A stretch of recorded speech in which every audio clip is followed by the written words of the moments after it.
We saw, though, more pressure coming from air traffic controllers. We saw risk elevations.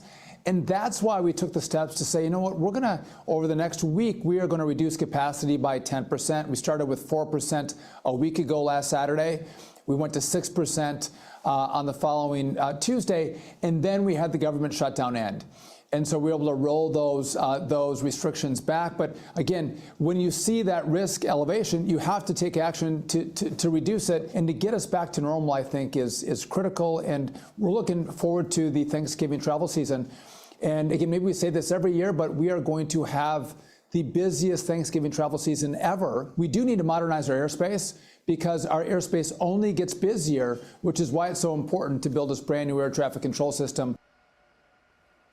That's Transportation Secretary Sean Duffy with me here on this program earlier in the week on his department taking drastic action at America's major airports in the middle of the longest government shutdown in history, 43 days. With operations largely back on track, not 100%, AAA expects nearly 82 million Americans to travel for this year's Thanksgiving holiday.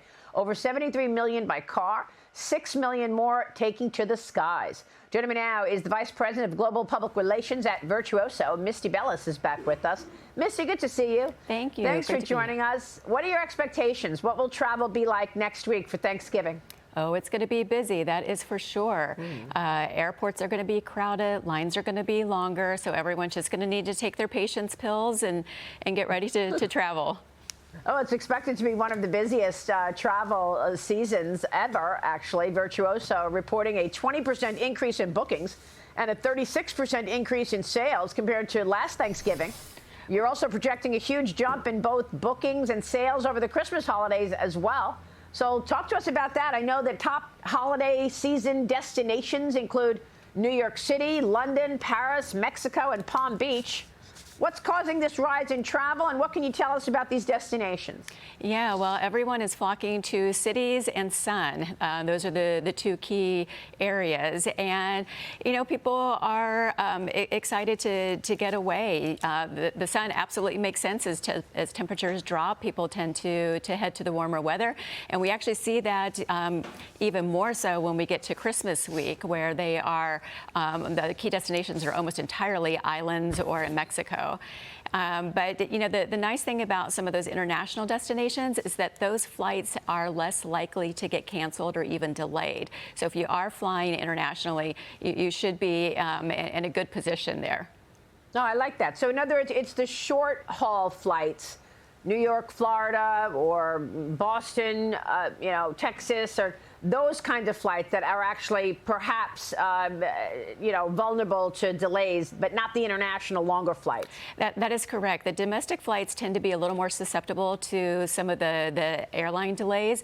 And at this point, really, it's in Mother Nature's hands. So who knows what will happen next week. But it's not really due to the FAA restrictions at this point, since those have been reduced or lessened or opened up now. So it really is a matter of whether weather will delay or not.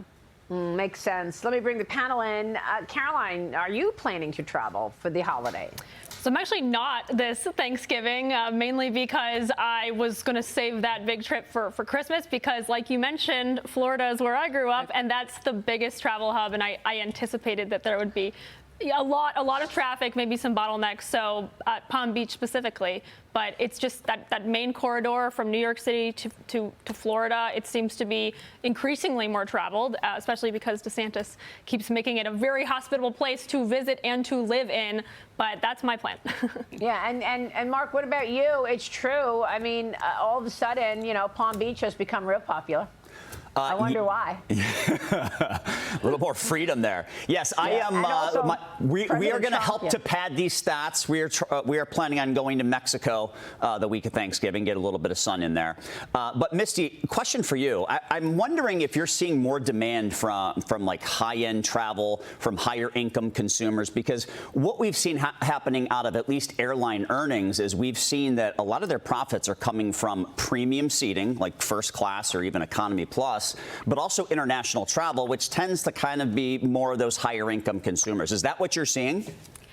Absolutely. Well, Virtuoso is in the luxury space, so we work with the high-end consumer, and as you see, our bookings and our sales continue to be incredibly strong. But I will tell you, from a personal perspective, I was on several international flights in October, and front of the plane was completely full, and back of the plane a little bit quieter. So you're definitely seeing that, where the luxury travel sector is going really strong. Misty, are there any deals you can tell us about?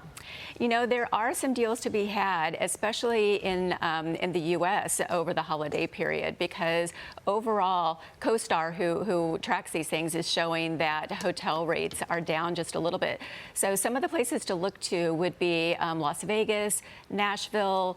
Some of the key cities in the U.S. are down just a little bit. However, New York is not one of them. New York being affordable? No. New York is actually going very strong right now. New York and New Orleans are both pacing higher than they were last year in terms of hotel rates. Interesting. Why do you think that is?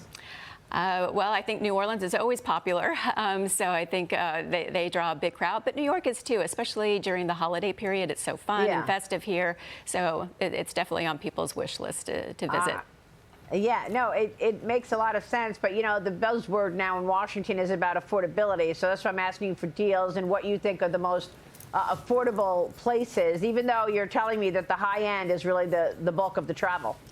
Yeah, no, there are some destinations where the pricing is coming down. Again, as I mentioned, Las Vegas is really a great place to look. They've got great Black Friday sales going on there. And really, you're seeing Black Friday sales happening across the U.S. this year. You're seeing 25–30% off of rates.